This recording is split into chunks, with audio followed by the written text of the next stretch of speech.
Como dizem, se a Terra, a humanidade vai certamente dividi-la. Olhem para isso. O mapa político da Antártida. Em 1961, foi assinado o Tratado da Antártida, que proibiu estritamente que as nações estabelecessem bases militares no continente, assim como a extração de recursos minerais. 50 países, incluindo os Estados Unidos, Rússia e China, assinaram e ratificaram o tratado. No entanto, em 2048, o tratado expira, e então, provavelmente, os países voltarão a discutir como dividir a Antártida. A questão pode se intensificar seriamente se o aquecimento global realmente seguir os prognósticos dos cientistas. Até 2048, o clima da Antártida será mais ou menos como o clima atual da Noruega. Até o momento, 7 nações reivindicaram terras no continente.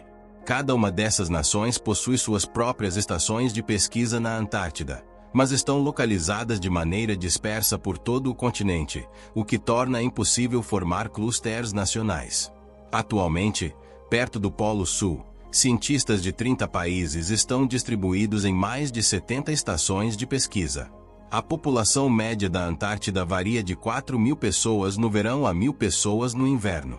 E se voltarmos para este mapa, que pode ser chamado de mapa de reivindicações, não é difícil ver que as fronteiras dos setores nacionais são meridianos que convergem no polo.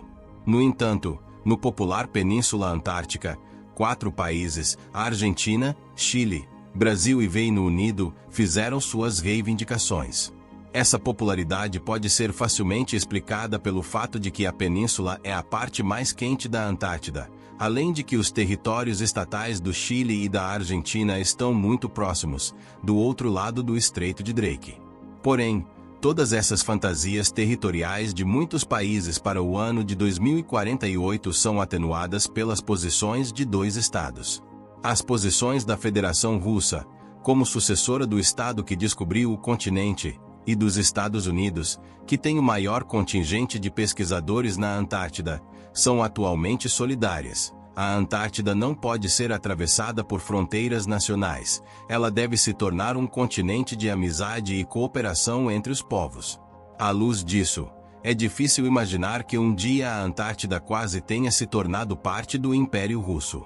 Durante os grandes descobrimentos geográficos, vastas regiões passavam a ser propriedade dos estados cujos súditos as descobriam.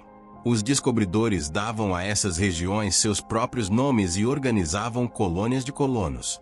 A existência da Antártida foi comprovada pelos marinheiros russos durante uma expedição científica liderada por Faddeev Bellingshausen e Mikhail Lazarev.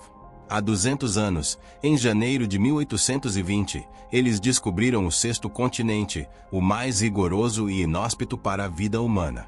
Mas por que essa nova terra não se tornou parte do Império Russo e como ocorreu sua descoberta? Em 16 de julho de 1819, os brigs Vostok e Mirny, especialmente equipados para uma longa viagem, deixaram a Baía de Kronstadt e partiram em sua famosa jornada. A expedição contou com 190 pessoas. O comandante da expedição antártica foi o capitão de 2ª classe Faddeev Bellingshausen, e seu assistente foi o oficial Mikhail Lazarev. A expedição foi financiada pelo Estado, mas seus objetivos eram mais científicos do que políticos. Embora fosse difícil evitar a política, é improvável que o imperador russo tenha rejeitado a possibilidade de dar uma lição aos ingleses e outros. Desde os primeiros dias, observações científicas foram feitas, e Bellingshausen e sua equipe anotaram tudo no diário de bordo. A expedição era composta por voluntários com excelente saúde, experiência e alfabetização. Os suprimentos foram preparados para 2 anos, mas, durante a viagem, foi necessário reabastecer os estoques nos portos ao longo do caminho. Entre as falhas na preparação, pode-se destacar as diferentes características dos navios. O Vostok era rápido e tinha boas manobrabilidade, mas era mais fraco que o Mirny. A tripulação teve dificuldades durante tempestades e ao navegar pelo gelo. O Mirny possuía um casco mais forte e lidava bem com o gelo, pois foi reconstruído a partir de um navio quebra-gelo, mas era bem mais lento. Os marinheiros russos partiram para uma viagem distante e perigosa, sem saber o que os aguardava, Quais desafios e dificuldades o destino lhes reservava? Os marinheiros enfrentaram gelo, frio, chuva congelante e tempestades. Não havia comunicação com a terra, e o objetivo final poderia ser apenas um mito. No entanto, apesar disso, durante toda a viagem, a expedição perdeu apenas 3 pessoas. A expedição permaneceu em alto mar por 751 dias e percorreu mais de 92 mil quilômetros. Os navios várias vezes se afastaram das águas do sul em direção ao norte, onde as condições eram mais favoráveis, mas retornavam e procuravam o caminho para o continente. Enquanto aguardavam condições mais favoráveis, os Briggs estudaram as ilhas da Polinésia no Pacífico tropical e até descobriram 15 novas ilhas, que receberam nomes russos. A data da descoberta da Antártida é 28 de janeiro, 16 de janeiro, de 1820. Neste dia, o Mirny e o Vostok chegaram à futura terra da Rainha Maude. Os navios cruzaram várias vezes o Círculo Polar Sul, movendo-se ao longo do continente. Nos primeiros dias de fevereiro, aproximaram-se novamente da Antártida, perto de um local que recebeu o nome de Costa da Princesa Astrid, mas o tempo estava muito ruim, e não foi possível observar nada com clareza. Na primavera, já era impossível navegar ao longo das costas do continente, e os navios partiram por rotas diferentes em direção ao Porto Dexon, Sydney. A segunda viagem às costas da Antártida foi realizada em novembro, e descobriram as ilhas Pedro I, Chichou, Mordinov e a terra de Alexandre I. Em 30 de janeiro de 1821, ficou claro que o Vostok estava com vazamento, e a expedição teve que ser encerrada. Em 24 de julho, retornaram a Kronstadt. Alexandre I estava satisfeito com a expedição e premiou todos os participantes, mas cometeu o erro principal: não fez uma declaração de posse da descoberta. Aparentemente, o imperador achava que a Rússia já tinha terras suficientes, além de ser incerto o que fazer com o Alasca, e ainda havia aquele continente distante, coberto de gelo. Como controlar e proteger um território tão remoto? Qual seria sua utilidade? Durante muito tempo, o sexto continente não despertou o interesse de ninguém. Houve algumas expedições para lá, mas ninguém reivindicou o direito sobre ele. E a descoberta dos marinheiros russos não foi contestada por ninguém. Até que ficou claro que a Antártida representava um tesouro para toda a humanidade. Temendo que ela fosse para as mãos da URSS, os países decidiram assinar rapidamente, em 1959, uma convenção especial. Ela entrou em vigor em 1961 e, de acordo com ela, o continente não pertence a nenhum estado. Foi proibido o estabelecimento de instalações militares e a passagem de navios de guerra. Desde a década de 1980, a Antártida foi declarada uma zona livre de armas nucleares. O tratado tem 50 países signatários, e dezenas de países participam como observadores. Atualmente, há cerca de 50 estações científicas em operação na Antártida. A Rússia opera 7 estações permanentes e uma base de campo.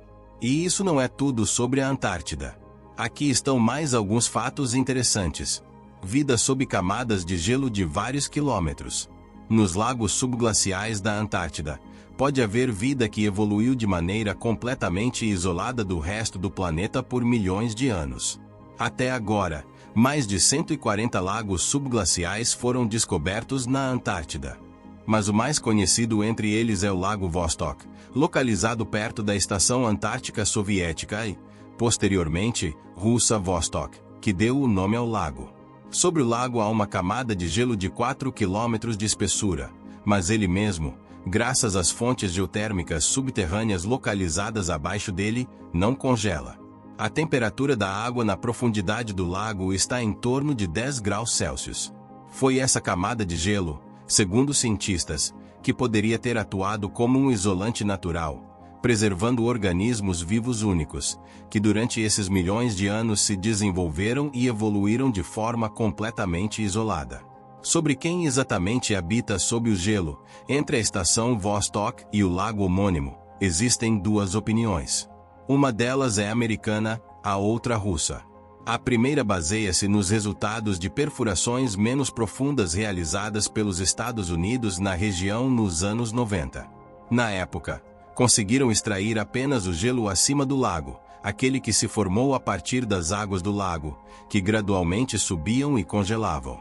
Após a análise das amostras, o grupo de Scott Voges, por meio de métodos metagenômicos, encontrou sequências genéticas de 1.623 espécies. Dessas, 6% pertenciam a organismos relativamente complexos, eucariotos, seres com um núcleo definido, cercado por uma membrana. Algo tão complexo era o último que se esperava encontrar a vários quilômetros de profundidade. Além disso, uma das espécies de bactérias, supostamente encontrada dessa forma, vive apenas no intestino de peixes, não é encontrada de forma isolada. Foram encontradas também sequências genéticas típicas de votíferos e moluscos. Com isso, o grupo americano concluiu que entre os habitantes do Lago Vostok poderiam existir seres extremamente complexos, até mesmo peixes e crustáceos. Uma das hipóteses é que o lago, como um corpo de água aberto, existia há dezenas de milhões de anos e só nos últimos 14 e 15 milhões de anos ficou coberto de gelo. Isso significaria, segundo os pesquisadores, que os peixes e crustáceos locais tiveram muito tempo para se adaptar aos ambientes subglaciais. Além disso, caso eles realmente existam, poderiam tornar as condições extremas do Vostok não tão extremas. Organismos aeróbicos poderiam consumir o excesso de oxigênio, que entra no lago junto com o gelo. Nesse caso, no fundo do lago não haveria um excesso desse gás, um forte agente oxidante, com o qual a vida é difícil de sustentar. Os cientistas russos reagiram a essa descoberta com extremo ceticismo. Eles apontaram corretamente que a perfuração foi realizada com o uso de líquidos técnicos contaminados por bactérias comuns do solo e outras. Distinguir contaminações externas dos habitantes locais seria quase impossível sem o uso de perfuração limpa. Os pesquisadores russos acreditam que, nessas condições, só seria possível falar sobre a verdadeira vida do Vostok se fossem encontradas sequências genéticas que não se assemelhassem a nenhuma outra. E foi isso que o Instituto de Física Nuclear de São Petersburgo descobriu. Eles encontraram no gelo o DNA de uma bactéria que não coincidia com nenhum dos tipos conhecidos. Ela era tão diferente que não pôde ser encaixada em nenhum grupo de bactérias. 14% de seus genes não são encontrados em nenhuma outra espécie conhecida. Como disse Sergei Bula na época, esse DNA era tão diferente que, se fosse encontrado em Marte, com certeza seria declarado como vida marciana, embora seja um DNA terrestre. No entanto, trata-se de uma bactéria, simples, unicelular, sem complicações ou complexidade excessiva. Não foram encontrados genes de algo inesperado e, muito menos, complexo, mas que ao mesmo tempo fosse diferente das espécies terrestres nas amostras de gelo até agora. Portanto, eucariotos e até organismos multicelulares como peixes, na visão dos cientistas russos, são descartados por enquanto. Talvez isso não seja tão ruim. Peixes que vivem sem luz e sem a entrada de nutrientes de cima deveriam ser tão diferentes de tudo o que conhecemos que, na verdade, não seriam muito diferentes dos homens verdes das histórias criativas de ufologistas. Na Antártica, há uma cadeia montanhosa de tamanho comparável aos Alpes. Essas montanhas chamam-se Montanhas Gamburtseva, em homenagem ao geofísico soviético e acadêmico que, em 1958, descobriu sua existência. O comprimento da cadeia montanhosa é de 1.300 km, e a largura varia de 200 a 500 km. O ponto mais alto chega a 3.390 metros. Agora, a parte mais interessante: toda essa grande formação repousa sob uma espessa camada de gelo. A espessura média da camada de gelo sobre as montanhas é de 600 metros, mas há regiões onde a camada de gelo chega a mais de 4 quilômetros. A Antártica é o único continente no planeta que não está dividido em fusos horários. Não há um horário próprio definido para a Antártica. Todos os cientistas e membros de expedições que vivem lá orientam-se ou pelo horário de seus países de origem ou pelo horário das equipes responsáveis por trazer suprimentos. É surpreendente que, ao mesmo tempo, a Antártica seja o lugar mais seco da Terra. Se analisarmos bem, não há nada de estranho nisso. As reservas de água doce são, claro, gelo. Porém, a quantidade de precipitação é de apenas 18 milímetros por ano. Compare com o deserto do Saara, que recebe 76 milímetros de precipitação anual. O Mar de Weddell é considerado o mar mais transparente do mundo. E não há nada de surpreendente nisso, já que na Antártica não há ninguém para poluí-lo. A água no Mar de Weddell é tão clara que é possível ver objetos a uma profundidade de até 79 metros. Isso é quase a mesma coisa que a transparência da água destilada. E isso é um eufemismo. O maior iceberg já registrado na região tinha 295 quilômetros de comprimento e 37 de largura. 295 quilômetros. Às vezes, os pesquisadores descobrem faces muito planas, que parecem ter se formado de maneira artificial. Mas quem as fez? Vamos discutir isso nos comentários após a visualização. E agora, vamos para o próximo ponto. Embora a Antártica não tenha uma população permanente, o continente tem seu próprio nome de domínio .ac e um código telefônico único, o 672. Além disso, a Antártica tem sua própria moeda, ainda que não oficial, o dólar antártico. Para muitos, a Antártica parece um deserto gelado infinito, onde não há nada além de neve e gelo. E, em grande parte, é isso mesmo. Mas a Antártica tem vales sem neve e até dunas de areia. No entanto, não se engane, a falta de neve não se deve ao fato de ser mais quente em algumas áreas. Pelo contrário, as condições nessas regiões são ainda mais severas. Nos vales secos de McMurdo, ventos fortes sopram a uma velocidade de até 320 km por hora. Eles causam a evaporação da umidade, o que explica a ausência de neve e gelo. As condições de vida lá são tão semelhantes às de Marte que a NASA já realizou testes com sondas espaciais Viking nos vales de McMurdo. Bem, já que começamos a falar sobre a capa de gelo, vamos nos fazer a seguinte pergunta: quando a Antártida se cobriu de gelo? O consenso científico moderno é que a camada de gelo da Antártida se formou há cerca de 30 a 35 milhões de anos. E desde então, a camada de gelo atingiu, em alguns lugares, espessura de vários quilômetros. No entanto, há um ponto surpreendente na história da cartografia mundial. Até o século XVI, muitos cartógrafos estavam bem informados sobre o contorno das costas do norte da Europa e da atual Sibéria, até mesmo sobre várias ilhas no Oceano Ártico, além de conhecerem bem o contorno completo da Antártida. É como se eles até tivessem desembarcado lá. Mas, desde o início do século XVII, todos, sem exceção, esqueceram completamente da existência da Antártida, e todas as terras do norte se tornaram um verdadeiro ponto em branco, uma terra incógnita. E isso durou até o século XIX.